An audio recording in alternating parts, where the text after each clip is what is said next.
通りの前で一人の門番が立っている。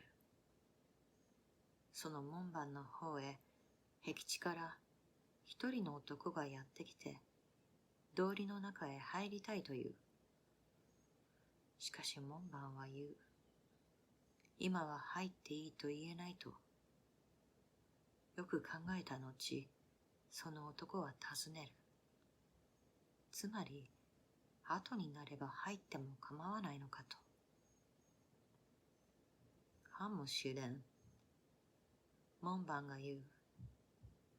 だが、今はダメだ。通りへの門はいつも開け放たれていて、その脇に門番が直立している。そこで男は身をかがめて、中を覗いて門の向こうを見ようとした。そのことに気づいた門番が笑って、こう言った。そんなに気になるのなら、やってみるか。俺は入ってはいかんと言っただけだからな。いいか？俺は強い。だが、俺は一番格下の門番に過ぎない。部屋を進むごとに次々と門番が現れるだろう。そいつらは前の者よりもっと強いぞ。三番目の門番でさえ、俺はそいつを直視することもままならん。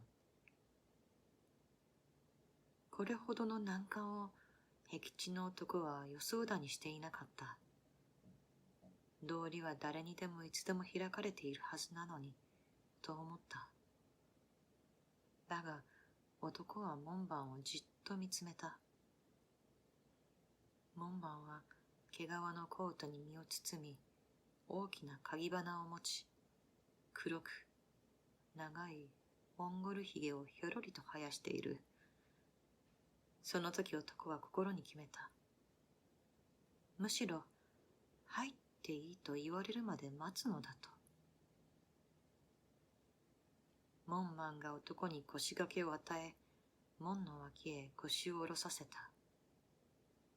その場所で男は幾日も幾年も座り続けた。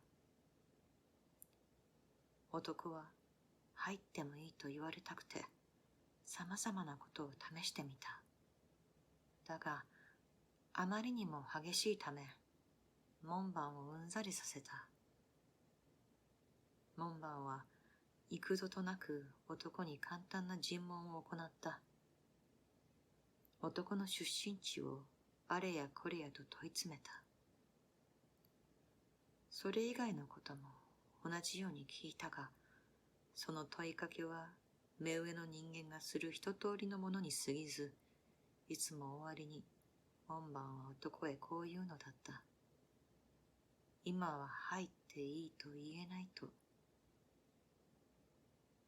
旅のために男はあらかじめたくさんのものを持ってきたが、すべて使ってしまった。だが、どれも随分役に立った。門番に賄賂を送ったのだ。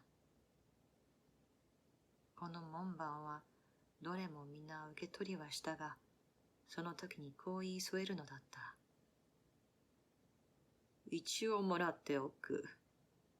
やり残したことがあるなどと思ってほしくないからな。何年もの間、男はほとんど休みなく、門番から目を離さなかった。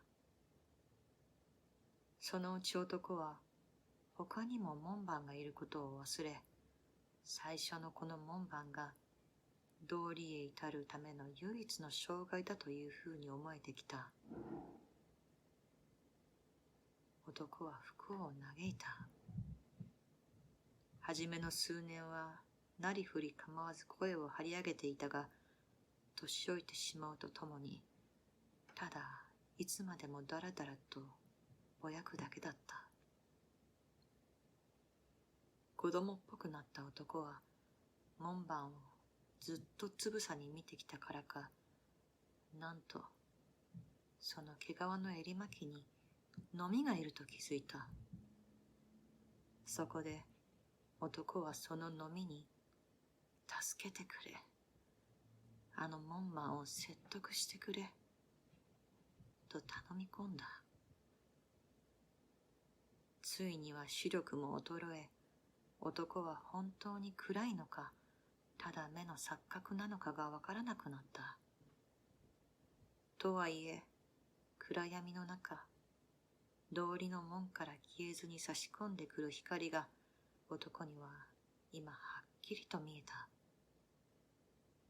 もう、男の命も、もはやこれまでだった。死をめまいにして、男の頭の中で、今までの人生すべての時間が、一つの問いへと収束していった。それは、男がこれまで門番に一度も聞いたことのない問いだった。男は門番に手を振って知らせた。体がこわばって、もはや自力で起き上がることができなかった。門番は男のためにしゃがみ込んだ。二人の大きな身長差が、今は男にとって随分苦しいものとなっていたからだ。今さら一体何を知りたいのだ。門番が聞く。欲張りめ。